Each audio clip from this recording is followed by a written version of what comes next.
If you notice any smoke or emergency vehicles near Tacom and Warren today, do not be alarmed. What looked like near Armageddon, you could say, was actually emergency training.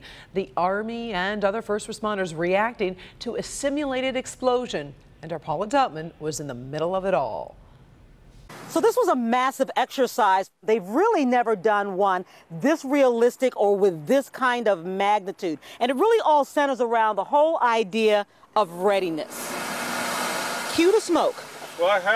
And the injured. There's a baby seat over here. There's a lady in the car that's alive. Bring in state police, local police, first responders, emergency personnel. What's our plan right now? Here's a scenario. The Detroit Arsenal is under attack.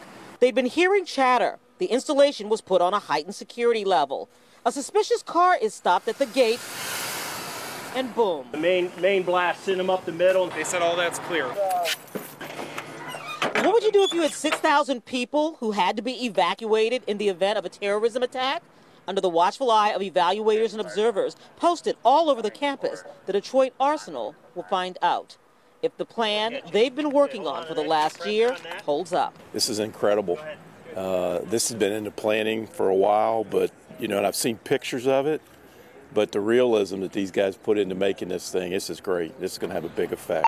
An uncomfortable sign of the times, but the only way to circumnavigate panic is by preparing. We found 6 victims. An alert goes out that the installation is on lockdown and a shelter in place. That means all exterior doors are locked, interior doors are locked, and people are out of view of windows and doors. 10-4 copy.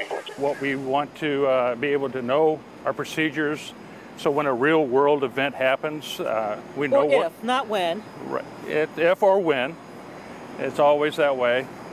So we like to practice to make sure we know how we're reacting and allow our employees to know how to react. Walk up that way. Outside, emergency personnel have to be sure the threat is eliminated, and then the injured are triaged. 4 hours later, the coast is clear. Mass evacuations are triggered, but there's a traffic jam. Only one exit is open. It's something that has to be addressed. You're trying to learn how to do things better, right? To see what you're doing right and see what things you can do better, right? Exactly. So a perfect exercise wouldn't necessarily mean that everything was done perfectly. So if you train as you fight, you know that there are going to be things that pop up that people aren't quite expecting.